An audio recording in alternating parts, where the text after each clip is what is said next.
ভর্তি করার জন্য আপনার অনুমতি প্রার্থী স্যার।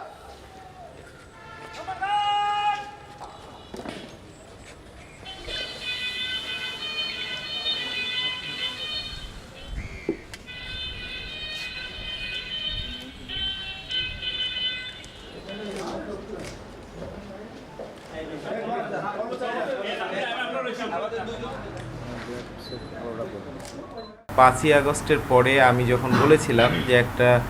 নতুন সময় এসেছে, বাংলাদেশ বিনির্মাণ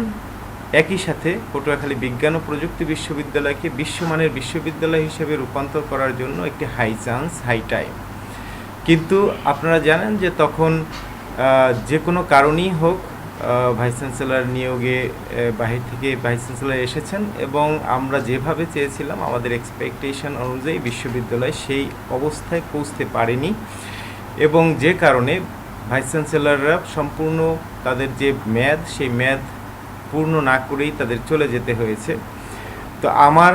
আজকে যে মেসেজ, সে মেসেজটা হচ্ছে যে অতীত থেকে শিক্ষা গ্রহণ করে বিশ্ববিদ্যালয়কে সর্বোচ্চ গুরুত্ব দিয়ে বিশ্ববিদ্যালয়ের স্বার্থ সংশ্লিষ্ট সকল বিষয়গুলোকে মাথায় নিয়ে ছাত্র বান্ধব বিশ্ববিদ্যালয় হিসেবে গড়ে তোলার জন্য শিক্ষা এবং গবেষণাকে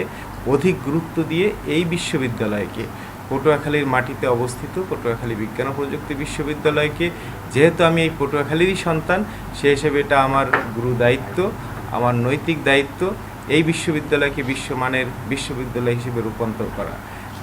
এই ক্ষেত্রে সব বিষয়ে সাহায্য এবং সহযোগিতা করা, বিশ্ববিদ্যালয়ের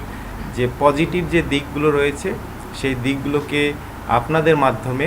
জাতিকে জানানো এবং সরকারকে জানিয়ে এখানের যেই